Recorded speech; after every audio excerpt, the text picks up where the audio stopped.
ಗುರುಜಿ ಅರ್ಧನಾರೀಶ್ವರಿಯ ಒಂದು ಮಂತ್ರವನ್ನ ನಮ್ಮೆಲ್ಲರಿಗೂ ಹೇಳ್ಕೊಡ್ತೀವಿ ಅಂತ ಹೇಳ್ತಿದ್ರಿ. ಹೌದು, ಈ ಅರ್ಧನಾರೀಶ್ವರ ಮಂತ್ರವನ್ನ ಪ್ರತಿಯೊಬ್ಬನು ಹೇಳ್ಕೋಬೇಕು. ಆದರೆ ಪ್ರತಿಯೊಬ್ಬನು ಹೇಳ್ಕೊಳ್ಳೋದ್ರಲ್ಲಿ ಒಂದು ಅರ್ಥ ಇರತಕ್ಕಂಥ ವಿಚಾರ. ಪರಮೇಶ್ವರನ ಸ್ಮರಣೆಯನ್ನ ಮಾಡ್ಕೊಳ್ಳೋದು, ಉಮಾಮಹೇಶ್ವರನ ಸ್ಮರಣೆ ಮಾಡ್ಕೊಳ್ಳೋದು, ಜೀವನದಲ್ಲಿ ಅವನಿಗಿರ್ತಕ್ಕಂಥ ನಂದೀಶ್ವರನ ಸ್ಮರಣೆ ಮಾಡ್ಕೊಳ್ಳೋದು, ಅವನ ಗಣಪತಿಯನ್ನ ಸ್ಮರಣೆ ಮಾಡ್ಕೊಳ್ಳೋದು, ಅವನ ಭೂತಗಣಗಳನ್ನು ಸ್ಮರಣೆ ಮಾಡ್ಕೊಳ್ಳೋದು, ಅವನ ದೇವತೆಗಳನ್ನು ಸ್ಮರಣೆ ಮಾಡ್ಕೊಳ್ಳೋದು, ಅವನ ಸುತ್ತಮುತ್ತಲೂ ಇರತಕ್ಕಂತಹ ದೈವ ಅನುಗ್ರಹಗಳನ್ನು ಸ್ಮರಣೆ ಮಾಡ್ಕೊಳ್ಳೋದು, ಎಲ್ಲ ದೇವತಾ ಅನುಗ್ರಹವನ್ನು ಪಡಿತಕ್ಕಂಥದ್ದು ಈ ಮೂಲಮಂತ್ರ. ಇದು ಸಾಧಾರಣವಾಗಿ ಎಲ್ರಿಗೂ ಗೊತ್ತಿರತಕ್ಕಂಥ ವಿಚಾರ, ಕೇಳಿರ್ತಕ್ಕಂಥ ವಿಚಾರ. ಆದರೆ ಹೇಳ್ಕೋಬೇಕಾ ಅನ್ನೋದು ಗೊತ್ತೇ ಆಗಲ್ಲ. ಪ್ರತಿದಿನ ರೈತರು ಇದು ವಿಶೇಷವಾಗಿ ಹೇಳ್ಕೋಬೇಕು. ರೈತರು ಎಷ್ಟು ಚೆನ್ನಾಗಿ ಇದನ್ನು ಹೇಳ್ಕೊಂತೀರಾ, ನಿಮ್ಮ ಜೀವನದಲ್ಲಿ ಯಾವುದೇ ಕಷ್ಟಗಳು ಬರೋದಿಲ್ಲ. ಭೂಮಿಯಿಂದ ಬರ್ತಕ್ಕಂಥ ಅನಾಹುತಗಳಿಗೆ ಕಾರಣವಾಗಿರ್ತಕ್ಕಂಥ ಯಾವುದೇ ಪ್ರಕೃತಿ ಮಾತೆ ಕೂಡ ನಾವು ಹತ್ರ ಸುಳಿಯೋದಿಲ್ಲ. ಈ ಮಂತ್ರಕ್ಕೆ ಸಾಕ್ಷಿ ಅದನ್ನು ಮೊದಲೇ ಹೇಳ್ಕೊಟ್ರು. ಆದರೆ ಅದನ್ನು ಧರ್ಮಸ್ಥಳದಲ್ಲೇ ಹೇಳ್ಕೊಟ್ಟು ಧರ್ಮವನ್ನ ಕಾಪಾಡು ಅಂತೇಳಿ ಮೊದಲಿಂದ ಬರ್ತಾ ಇದ್ರು ಸಹ ಎಷ್ಟೋ ಜನಕ್ಕೆ ಗಮನವೇ ಇರಲಿಲ್ಲ. ಅಯ್ಯೋ ಏನೋ ಸಾಧಾರಣವಾಗಿರಬಹುದು ಅಂತೇಳಿ ಸುಮ್ಮನೆ ಆಗ್ಬಿಟ್ರು. ಆದರೆ ನಿಜವಾಗ್ಲೂ ಇದನ್ನ ಎಲ್ಲಾ ವೀರಶೈವ ಮಠದಲ್ಲಿ ಇವತ್ತಿಗೂ ಆಚರಣಾಪೂರ್ವಕವಾಗಿ ಹೇಳ್ತಾರೆ. ಅದಕ್ಕೆ ಎಲ್ಲಾ ವೀರಶೈವ ಮಠಾಧೀಶ್ವರೆಲ್ಲ ಯಾರ್ಯಾರು ವಿಶೇಷವಾಗಿರ್ತಕ್ಕಂಥ ಆ ಜಮೀನು ಭೂಮಿ ಇದೆಯೋ ಇದುವರ ತನಕ ಸಮೃದ್ಧಿಯಾಗಿದೆ, ಅಷ್ಟು ಜನಕ್ಕೆ ಅನ್ನದಾನವನ್ನು ಮಾಡ್ತಾರೆ, ಅಷ್ಟು ಜನಕ್ಕೆ ದವಸ ಧಾನ್ಯವನ್ನು ದಾನವನ್ನು ಮಾಡ್ತಾರೆ. ಆ ಊರು ಸುಭಿಕ್ಷವಾಗಿರ್ತಕ್ಕಂಥ ಅವಕಾಶಗಳು, ಆ ಮಠದಿಂದ ಬರ್ತಕ್ಕಂಥ ಸಾನ್ನಿಧ್ಯ, ಗದ್ದಿಗೆಯಿಂದ ಬರ್ತಕ್ಕಂಥ ಶಕ್ತಿಗಳು ಇವತ್ತಿಗೂ ಇದೆ.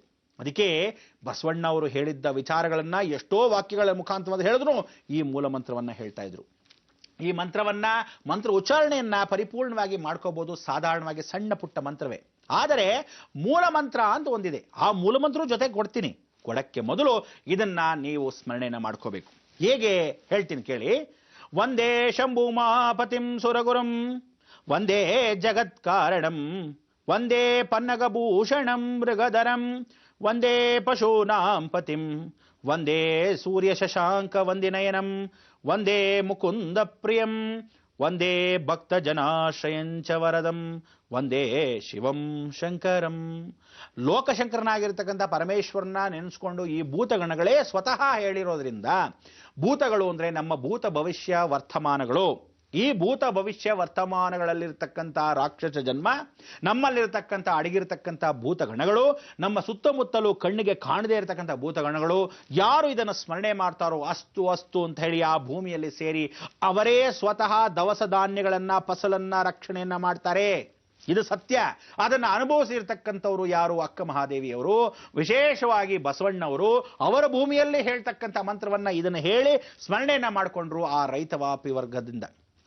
ರೈತರು ಇದನ್ನು ಪ್ರತಿದಿನ ಹೇಳ್ಕೊಂಡರೆ ನಿಮ್ಮ ಭೂಮಿಯನ್ನ ಸಂರಕ್ಷಣೆ ಮಾಡತಕ್ಕಂಥ ಆ ದೈವ ಸಾನ್ನಿಧ್ಯ ಇರುತ್ತೆ. ಇದರ ಜೊತೆಗೆ ಎಲ್ಲರೂ ಸೇರಿ ಹೇಳಬೇಕಾದ ಒಂದು ಮೂಲ ಮಂತ್ರವಿದೆ, ಸಣ್ಣದಾಗಿರ್ತಕ್ಕಂಥ ಗಾಯತ್ರಿ. ಆ ಗಾಯತ್ರಿ ಶಿವಗಾಯತ್ರಿ ಅಲ್ಲ, ಶಕ್ತಿ ಗಾಯತ್ರಿ ಅಲ್ಲ, ಅರ್ಧನಾರೀಶ್ವರ ಗಾಯತ್ರಿ. ಎಷ್ಟು ಚೆನ್ನಾಗಿದೆ ಅಂದ್ರೆ ಸಣ್ಣದಾಗಿದ್ದಾರೆ. ಆದರೆ ಆ ಸಣ್ಣದಾಗಿರ್ತಕ್ಕಂಥ ಗಾಯತ್ರಿಯನ್ನ ಜಪವನ್ನ ಮಾಡಬೇಕಾದ್ರೆ ನೀವು ಮಾಡಬೇಕಾದ್ದು 48 ಸಲಿ. 48 ಸಲಿ ಇಲ್ಲದಿದ್ದರೆ 108 ಸಲಿ, 108 ಸಲಿ ಇಲ್ಲದಿದ್ದರೆ ಕನಿಷ್ಠ 54 ಸಲಿ. ಅದನ್ನ ಉಪನಿಷತ್ ಅಂತ ಕರಿತೀವಿ. 108 ಸಲಿ, 54 ಸಲಿ ಪರಮೇಶ್ವರನ ಪ್ರಿಯವಾಗಿರೋದು. 48 ದಿವಸ ಮಾಡಿಕೊಂಡರೆ ಮಂಡಲಾಕಾರದಲ್ಲಿ ಮಂಡಲವನ್ನ ಕಟ್ಟೋದು. ಅಂದರೆ ನಮಗೆ ಫೆನ್ಸಿಂಗ್ ಹಾಕೊಂಡಿದ್ದ ಹಾಗೆ, ಆ ರಕ್ಷಾ ಮಂತ್ರ, ರಕ್ಷಾ ಕವಚ ಇದ್ದ ಹಾಗೆ. ಇದನ್ನ ನಾವುಗಳು ಸ್ಮರಣೆ ಮಾಡ್ಕೋಬೇಕಾದ್ದು ಬಹಳ ವಿಶೇಷತೆ. ಅದಕ್ಕೆ ಉಮಾ ಅರ್ಧ ನಾರೀಶ್ವರನು, ಉಮಾ ಅರ್ಧದಲ್ಲಿ ಇರೋನು ಈಶ್ವರನು. ಅದಕ್ಕೆ ಉಮಾರ್ಧೇಶ, ಉಮಾ ಅರ್ಧ, ಈಶ ಅಂತ. ಉಮನ ಅರ್ಧ ಯಾರ ಭಾಗ? ಈಶನ ಭಾಗ. ಈಶ ಯಾರ ಭಾಗ? ಉಮನ ಭಾಗ. ಉಮಾ ಯಾರು? ಉಮಾಶಂಕರಿ, ಜಗನ್ಮಾತೆ, ಭುವನೇಶ್ವರಿ, ಆದಿಶಕ್ತಿಯ ಮೂಲ, ಭೂದೇವಿ ಸ್ವರೂಪಿಣಿ, ಲಕ್ಷ್ಮೀ ಸ್ವರೂಪಿಣಿ, ಶಕ್ತಿಯ ಮೂಲ. ಎಲ್ಲ ಶಕ್ತಿಗಳ ಕೊಡತಕ್ಕಂಥ ಆ ಜಗನ್ಮಾತೆಯನ್ನೇ ಯಾವತ್ತು ಮರೆತ್ರೆ ಕೆಟ್ರಿ ಜನಗಳು. ಅದಕ್ಕೋಸ್ಕರ ಜೀವನಾಪಂತವಾಗಿ ಇರತಕ್ಕಂಥ ನಮ್ಮ ಜೀವನದಲ್ಲಿ ಸಂಕ್ರಾಂತಿ ಹಬ್ಬದ ಈ ಮೂಲ ಮಂತ್ರವನ್ನ ಎಲ್ಲರೂ ಸರಿಯಾಗಿ ಗಮನ ಇಟ್ಟು ಕೇಳಿಕೊಂಡು ಬರ್ಕೋಬೇಕು. ಅದಾದ ಮೇಲೆ ಪ್ರತಿಯೊಬ್ಬರು ಫೋನ್ ಮಾಡಿಬಿಟ್ಟು ಗುರುಗಳು ಮಂತ್ರ ಹೇಳಿದ್ರು, ಸ್ವಲ್ಪ ಹೇಳ್ತೀರಾ? ಮಂದಗತಿ ಪಾಪ, ಕಿವಿ ಕೇಳೋಲ್ಲ. ಏನು ಮಾಡ್ತೀರಾ? ಇಲ್ಲಿ ಅಂದ್ರೆ ಅಲ್ಲಿ ಅಂತಿರ್ತೀರಾ, ಈಗೋ ಇಲ್ಲಿ ನೋಡು ಅಂದ್ರೆ ಅಲ್ಲಿ ನೋಡು ಅಂತಿರ್ತೀರಾ. ಏನೋ ನಿಮಗೆ ಇರ್ತಕ್ಕಂಥ ಕಾಲಾವಕಾಶದಲ್ಲಿ ಮನೋವರ್ತನೆ ಬಹಳ ಇಂಪಾರ್ಟೆಂಟ್. ಮನಸ್ಸು ಚಂಚಲವಾಗಿ ಇಟ್ಕೊಳ್ಳದೆ ಜೀವನದಲ್ಲಿ ಇನ್ನ ಮೇಲೆ ಸಂಕ್ರಾಂತಿ ಎಂದು ಯಾರು ಇವತ್ತಿನ ದಿವಸದಿಂದ ಚಂದ್ರನ ನಮಸ್ಕಾರವನ್ನ ಸಾಯಂಕಾಲದಲ್ಲಿ ಮಾಡ್ತೀರಾ? ಹೇಗೆ ಮಾಡಬೇಕು ಚಂದ್ರ ನಮಸ್ಕಾರ, ಆ ಚಂದ್ರನ್ನ ಯಾವ ಕಾಲಕ್ಕೂ ಯಾವ ರೀತಿಯಾದ ಟೀಕೆ ಟಿಪ್ಪಣಿಗಳನ್ನ ಮಾಡದೇ ಇರತಕ್ಕಂಥ ವಿಚಾರಗಳನ್ನ, ಅಂದ್ರೆ ಗಣೇಶನು ಚೌತಿಯಂದು ಚಂದ್ರನ ವಿಶೇಷವಾಗಿ ನಮಸ್ಕಾರ ಮಾಡಿದಂದ್ರೆ ಸಂಕಷ್ಟ ಹರ ಚತುರ್ದಶಿ. ಆ ಸಂಕಷ್ಟ ಹರ ಚತುರ್ದಶಿಯಲ್ಲಿ ನಾವೇನ್ ಮಾಡಬೇಕು, ಚಂದ್ರನ್ ನೋಡೇ ವಿಶೇಷವಾಗಿ ಉಪಹಾರವನ್ನು ಮಾಡಬೇಕು. ಆದರೆ ಗಣಪತಿ ಹಬ್ಬದ ದಿವಸ ಚಂದ್ರನ್ ನೋಡಲೇಬಾರದು. ಎಷ್ಟು ವಿಶೇಷ ಅಂದರೆ ಭಾದ್ರಪದ ಶುಕ್ಲ ಮಾಸದಲ್ಲಿ ಚಂದ್ರನ್ ನೋಡಬಾರ್ದು. ಆದರೆ ಇಡೀ ಜೀವನದಲ್ಲಿ ಪ್ರತಿದಿನ ಸಾಯಂಕಾಲದಲ್ಲಿ ಚಂದ್ರನ ನೋಡಿದಾಗ ಶ್ರೇಷ್ಠತೆ. ಮನಸ್ಸು ಬಹಳ ವಿರಾಳವಾಗಿರಬೇಕು, ಮನಸ್ಸು ಬಹಳ ಶಾಂತಿಯಾಗಿರಬೇಕು. ಆ ಸಮಯದಲ್ಲಿ ಚಂದ್ರನ ಜೊತೆಗೆ ನೋಡಿಕೊಂಡು ತಿನ್ನೋದು ಯಾವುದೋ ಮೊಸರನ್ನ, ಋಣವನ್ನ ತೀರಿಸ್ಕೊಳ್ಳೋ ಮೊಸರನ್ನ ಶನೇಶ್ವರನಿಗೆ ಪ್ರಿಯ. ಅದಕ್ಕೆ two face of a single coin. ಆಕಾಶ ಚಂದ್ರ, ಭೂಮಿ ಶನಿ. ಈ ಕಡೆ ಅಂದ್ರೆ ಸೂರ್ಯ, ಆ ಕಡೆ ಅಂದ್ರೆ ಶನಿ. ಮನಸ್ಸು ಅಂದ್ರೆ ಈ ಕಡೆ, ಆ ಕಡೆ ಅಂದ್ರೆ ಮನ ಮತ್ತು ಉಷಾ ಕಿರಣಗಳು. ಗಂಡು ಅಂದ್ರೆ ಈ ಕಡೆ, ಹೆಣ್ಣು ಅಂದ್ರೆ ಆ ಕಡೆ. ಜಗತ್ತಲ್ಲಿ ಇರೋದೇನೋ ಸರ್ವದಾ ನಿತ್ಯ ಶಿವನ ಕಲ್ಯಾಣ. ಅದಕ್ಕೆ ಶಿವನು ಈ ಕಡೆ, ವಿಷ್ಣು ಆ ಕಡೆ. ಶಿವ ವಿಷ್ಣು ಇಬ್ರು ಸೇರಿದ್ರೆ ಜಗನ್ಮಾತೆ. ಅದಕ್ಕೋಸ್ಕರ ಇದೆಲ್ಲ ಒಂದು ವಿಶೇಷವಾಗಿರ್ತಕ್ಕಂಥ ನಮ್ಮ ಸಂಸ್ಕಾರ, ನಮ್ಮಲ್ಲಿರ್ತಕ್ಕಂಥ ಆರ್ಥಿಕ ಪರಿಸ್ಥಿತಿಗಳೆಲ್ಲ ಯಾತಕ್ಕೆ ಇವತ್ತು ನೆಲ ಕಚ್ಕೊಂಡು ಹೋಗಿದೆ ಅಂದರೆ ನಮಗಿರ್ತಕ್ಕಂಥ ಅಭಿಮಾನಿಗಳು ಕಮ್ಮಿ ಆಗಿದೆ.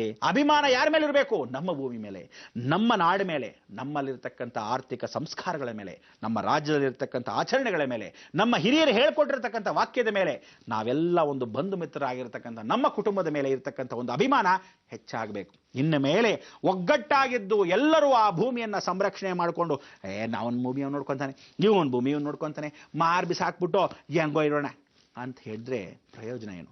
ಅದಕ್ಕೆ ಸರ್ಪರಕ್ಷಣೆ ಹುತ್ತ, ಭೂರಕ್ಷಣೆ ಜಗನ್ಮಾತೆ, ಆದಿಶಕ್ತಿಯ ಮೂಲವೇ ಜಗನ್ಮಾತೆ ಕೃಪಾಕಟಾಕ್ಷ, ಪಾರ್ವತಿ ಪರಮೇಶ್ವರ ಕೃಪಾಕಟಾಕ್ಷ. ಅದಕ್ಕೆ ಆ ಮೂಲ ಮಂತ್ರ ಯಾವುದು ಏನು ಅಂತ ಹೇಳಕ್ಕೆ ವಿಶೇಷವಾಗಿ ಈ ಸಂಕ್ರಾಂತಿಯಲ್ಲಿ ಸಾಯಂಕಾಲದಲ್ಲಿ ಯಾವ ಕಾಲಕ್ಕೂ ನಿಮಗೆ ಗೊತ್ತಿಲ್ಲದೆ ಆಗಿಂದ ಪಾಪ ದಿವ್ಯ ಹೇಳ್ತಾ ಇದ್ದಾಳೆ. ಅಂದರೆ ಮಕರ ಜ್ಯೋತಿ ಅಂದ್ರೆ ಏನು? ಮಕರದಲ್ಲಿ ಸಾಕ್ಷಾತ್ ಸೂರ್ಯನು ಬಂದಾಗ ಆ ಜ್ಯೋತಿಯು ಹೇಗೆ ಬೆಳಗುತ್ತೋ, ಅಯ್ಯಪ್ಪನ ಕ್ಷೇತ್ರದಲ್ಲಿ ಶಬರಿಮಲೆಯಲ್ಲಿ ಅಯ್ಯಪ್ಪ ಅಂದ್ರೆ ಅಯ್ಯನ ಅಪ್ಪ. ಅಯ್ಯನ ಅಂದ್ರೆ ಯಾರು? ಸಾಕ್ಷಾತ್ ಮಹಾವಿಷ್ಣು. ಅವನಿಗೆ ಅಪ್ಪನ ಆಗಿರೋನು ಯಾರು? ಪರಮೇಶ್ವರ. ಅಯ್ಯನಪ್ಪ ಆಗಿರ್ತಕ್ಕಂಥ ಇವರಿಬ್ಬರಿಗೂ ಹುಟ್ಟಿರೋನು ಯಾರೋ? ಅಯ್ಯಪ್ಪ. ಆ ಕ್ಷೇತ್ರದಲ್ಲಿ ಶನಿಯನ್ನು ಕರ್ಮವಾಗಿ ಕಪ್ಪು ಬಟ್ಟೆಗಳು ಹಾಕೊಂಡು ನೀವು ಹೋದಾಗ ಏನು ಎಲ್ಲವೂ ಸಾಯಂಕಾಲ ದರ್ಶನ. ಅದಕ್ಕೆ ನಾನು ಹೇಳೋದು ಆ ಮಂತ್ರವನ್ನ ನೀವು ಕೇಳಬೇಕು. ಕೇಳಕ್ಕೆ ತಾಳ್ಮೆ ಬೇಕು. ತಾಳ್ಮೆಗೆ ಮೇಡಮ್ ಅವ್ರು ಮಾತಾಡಬೇಕು. ಎಲ್ಲದಕ್ಕೂ ಏನ್ ಬೇಕು? ಮಾಧ್ಯಮ ಮಧ್ಯ ಬೇಕು.